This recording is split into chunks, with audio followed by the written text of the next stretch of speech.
Hi guys! Welcome to my vlog. Dumating na yung in-order natin na milk bottle ni Baby. Sana all.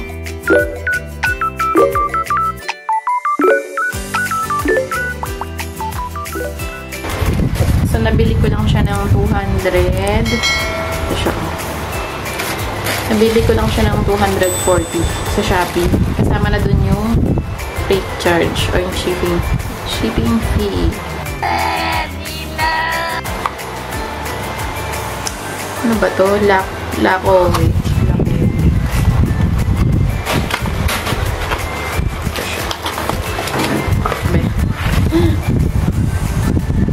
The baby bottle. Charan!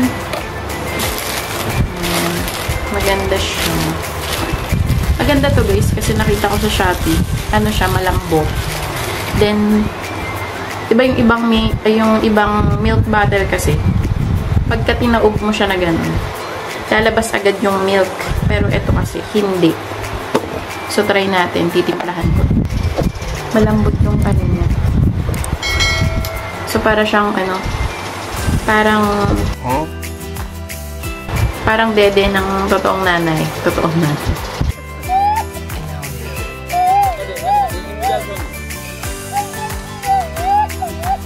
Parang dede ng nanay. May peke bang nanay?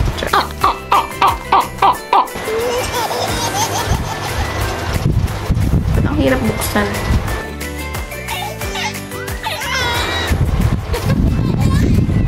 Ayan, buksan din siya. So, meron siyang malambot. Meron siyang kasamang ano, parang straw. Pero pwede rin sigurong tanggal. Masira ko na. Ano ba? Ay, natatanggal siya guys. Sana all. Malambot siya. Mas maganda kaysa yung ibang baby milk bottle. Maganda siya. Ito, pwede siyang linisan. Natatanggal din. Tanggalin natin. Wala, baka masira na.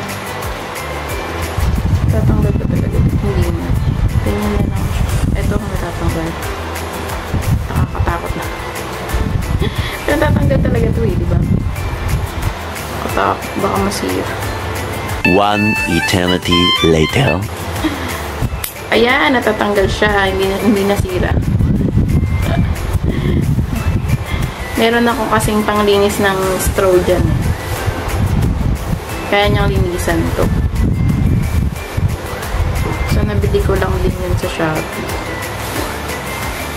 Pero, I think pwede lang din kahit wag nang ilagay ito. Oo. Yes, pwede siyang wag nang ilagay. Pero, pwede mo lang din ilagay. Lagyan na lang natin. Balik na lang natin. So, ikot-ikot mo lang siya para bumalik. Ayan. Bago gamitin ni Baby, syempre, lilinisan muna natin tsaka stereo. 12 seconds later. Hi guys! Welcome back to my vlog. So, samahan nyo akong saksihan kung hindi talaga siya tutulo kapag binaliktad natin. Kasi yun yung nakita ko sa Shopee. So, buksan natin. Naano ko na siya. Anyway, tip muna tayo. So, ako kasi ang ginagawa ko, tatlong beses ko siyang binabanlawan ng mineral water. So, mineral talaga ginagamit ko sa pang-hugas ng milk bottle ni Baby. And then, after mong linisan or after mong banlawan ng 3 beses, ang ginagawa ko, kailangan natin siyang i-sterile ng mainit na tubig. So, ibabad muna natin siya sa mainit na tubig yung umuusok pa. Para mamatay yung mga bacteria kung meron naman. So, yun. 5 minutes ko siyang binababad sa mainit na tubig para mamatay yung kung ano mga bacteria yung meron. So, 6 na scoop lahat to. Kasi 6 ounce to eh. Pwede na! So, sabayan nyo akong saksihan kung hindi ba talaga siya tutulo. Gaya nung nasa Shopee, yung video sa Shopee. Open ko mo. Parang hirap na tanggalin. Or natatakot ako. So, 1, 2, 3. Taran!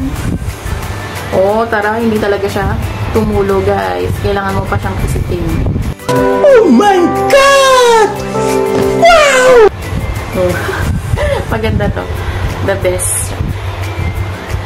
Hindi kasi maganda yung ibang milk bottle. Pag kinaubo na ganun, tutulo na siya.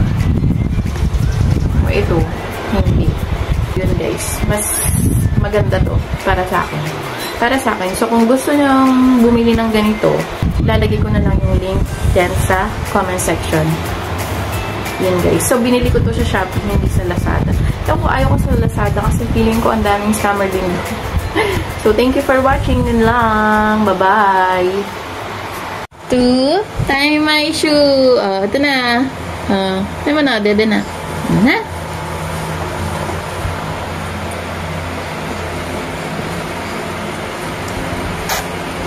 Yan, dede na.